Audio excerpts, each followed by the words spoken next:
अरे आज ससुराल में पहला दिन है, कुछ समझ नहीं आ रहा क्या काम करूं। ऐसा करती हूँ किचन में चले जाती हूँ, माँ जी से पूछ के काम शुरू कर देती हूँ। अरे बहू तुम अभी क्यों आ गई? आज तो तुम्हारा पहला दिन है ससुराल में। जाओ तुम अपने कमरे में आराम करो, अभी तुम्हें काम करने की कोई ज़रूरत नहीं। चलो माँ जी अब आ ही गई है तो किचन में ही हमारे साथ बातें कर लेगी। माँ जी मैं खाना बनाने में कुछ मदद कर देती हूँ। नहीं नहीं बहू अभी 2-3 दिन तक तुम आराम करो, उसके बाद मैं तुमसे खाना बनवाऊंगी। वाह माँ जी, जब मैं आई थी तब तो पहले ही दिन आपने मुझसे काम लेना शुरू कर दिया था।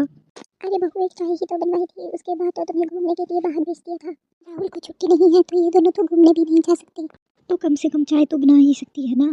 चलो ठीक है, चाय नहीं बहू ही बना देगी। बहू बाकी बातें तो सही है पर चाय थोड़ी फीकी बनी है, हम थोड़ा ज़्यादा मीठे की चाय पीते हैं।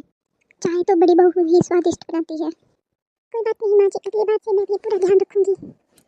अरे माँ भी नई नई तो आई है, सीख जाएगी। तुम चुप करो, जब मैं नहीं आई थी तो मैंने सारा काम संभाल लिया था। कोई बात नहीं भाभी, आप इसे काम करना सिखा देना। माँ जी कोई और काम करना है तो मुझे बता दीजिए, मैं कर देती हूँ। अरे नहीं नहीं बहू हम कर लेंगे, तुम अभी आराम करो।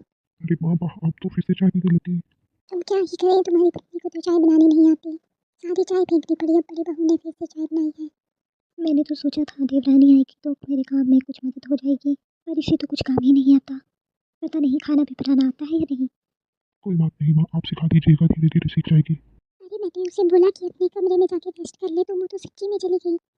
अब मैं थोड़ी ना बोलूँगी उसे कि तू यहाँ पे बैठ कर हमारे साथ बातें कर। उसे खुद भी तो हमारे साथ बैठकर बातें करनी चाहिए, तभी तो हम लोगों में तालमेल बढ़ेगा। मैं वही जाके उसे पूछता हूँ। अरे नहीं नहीं बेटा, अभी नहीं नहीं आई है तो उसे कुछ भी मत बोलना भी। थोड़े दिन हो जाने दे, फिर मैं उसे खुद ये सब कुछ सिखा दूंगी। तुम अकेले रूम में क्या कर रही हो? वो मुझे कुछ समझ नहीं आ रहा था, सब कुछ नया नया है ना। तो तुम माँ और भाभी के पास बैठोगी तभी तो लोगों के साथ तालमेल बढ़ेगा। जब तुम अपने कमरे में ही रहोगी तो कोई तुमसे कैसे बात कर पाएगा। अब मैं बाहर जा रहा हूँ तो बाहर भाभी और माँ के साथ बैठना, यहाँ अकेले फोन मत चलाती रहना। अरे बहू तुम क्यों आ गई? मैंने सोचा थोड़ी देर आपसे बात कर लूँ। अरे हम तो बस अपने कमरे में आराम करने जा रहे थे, शाम को बैठकर बातें करेंगे। अभी तुम जाके अपने कमरे में आराम कर लो। माँ जी अगर कोई काम है तो मुझे बता दीजिए, मैं कर दूंगी। वैसे भी मैं अपने कमरे में बोर ही हो रही थी। अभी मैं तुमसे कोई काम कैसे करवाऊँ, अभी तो तुम कल ही आई हो। अरे माँ जी ऐसा नहीं होता, इसका भी तो घर है। थोड़े से बर्तन बचे हैं किचन में, अगर तुम बुरा ना मानो तो तुम उन्हें साफ कर दो। ठीक है मैं सारे बर्तन साफ करके आती हूँ। अरे बहू किसी को बता देगी पहले ही दिन बर्तन साफ करवाए हैं तो लोग क्या सोचेंगे। अरे माँ जी बस कीजिए, मुझे तो ये लड़की पहले ही पसंद नहीं थी, इसे कुछ काम भी नहीं आता। बहू मुझे कहाँ पसंद थी, ये तो तेरे बाबू जी की जिद थी तो मुझे मानना पड़ा। चल देखते हैं किचन में क्या कर रही है। बहू सारे बर्तन धुल गए? जी माँ जी बस खत्म होने वाले हैं। बेटा अब काम वाली भी नहीं आई है, तुझे हमारे घर का खाना तो बनाना आता नहीं, अभी सीखने में थोड़ा समय लगेगा।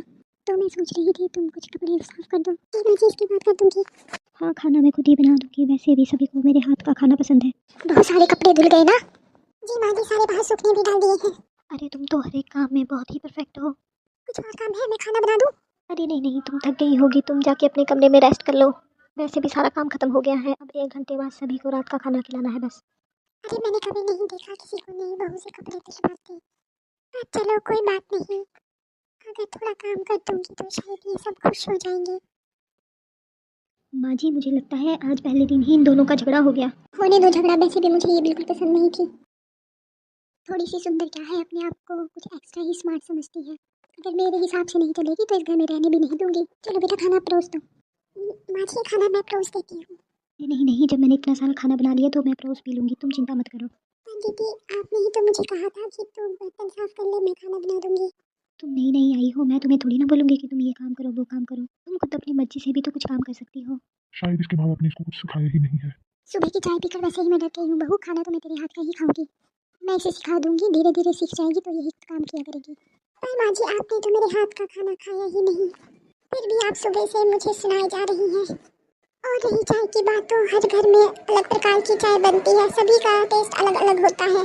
देखो बेटा पहले दिन आके ही अपनी सास से जवान लड़ा रही है, आगे जाके क्या करेगी। माँ जी मुझे कितने साल हो गए, कभी मैंने आपके साथ बदतमीजी नहीं की। अरे बस करो, तुम्हारी बुआ सास भी आ गई है, अब इस बात को छोड़ दो। क्यों क्या हुआ भाभी? ये कुछ नहीं ननद जी, बस नई बहू को घर के तौर तरीके सिखा रहे थे। भाभी मुझे भी एक बात कहनी थी, मैं सुबह से आप सबको देख रही हूँ, आप नई बहू के पहले ही दिन उसे बर्तन धुला रही हैं, कपड़े धुलवा रही हैं, आपको थोड़ी शर्म भी है या नहीं?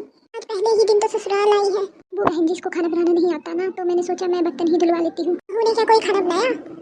नहीं अभी नहीं। तब आपने सारी रिश्तेदारी में इतना शोर क्यों मचा दिया कि उसको खाना बनाना नहीं आता?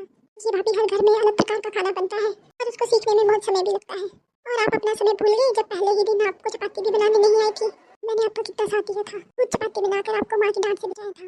और बड़ी बहू तुम तो जब से आई हो भाभी ने तुम्हें सिर पे बिठा रखा है, उसके मायके वाली साइड से जो हो। तुम्हें भी कुछ नहीं आता था, यही आके तुमने सब कुछ सीखा है। नहीं बहू क्या आई, तुम तो बहुत ज्यादा काम करने लगी। पहले तो कभी हाथ भी नहीं लगाती थी घर के कामों में। अब ये रोने वाली शक्ल मत बनाओ। जब ये नई नई आई है इसे घर में एडजस्ट होने के लिए टाइम दो। अब बेटा तू क्यों इतना बबूला हो रहा है? जब किसी की लड़की को अपने घर में लाते हैं तो उसे प्यार से इज्जत से रखते हैं, ऐसे उसे डांटते नहीं है घर में आने के पहले ही दिन। इसने भी कोई बड़ी गलती नहीं कर दी है, इसने पूरा दिन घर का काम ही किया है। कि माँ ये भाभी बताए तुझे या नहीं मैं तो बताऊंगी। वैसे बेचारी घर के काम में लगी हुई है। हाँ बेटा मुझे माफ कर दे, आज सारा घर का काम इसने ही किया, सिर्फ खाना हमने इससे नहीं बनवाया, सारे शादी के कपड़े भी इसने अकेले ने ही धोए। सीमा मुझे माफ कर दो, मुझसे बहुत बड़ी गलती हो गई। शादी के पहले ही दिन मैंने तुम्हें इतनी खरी खोटी सुना दी। जिंदगी में कभी भी किसी की बातों में आकर तुम्हें अब कुछ भी गलत नहीं बोलूंगा।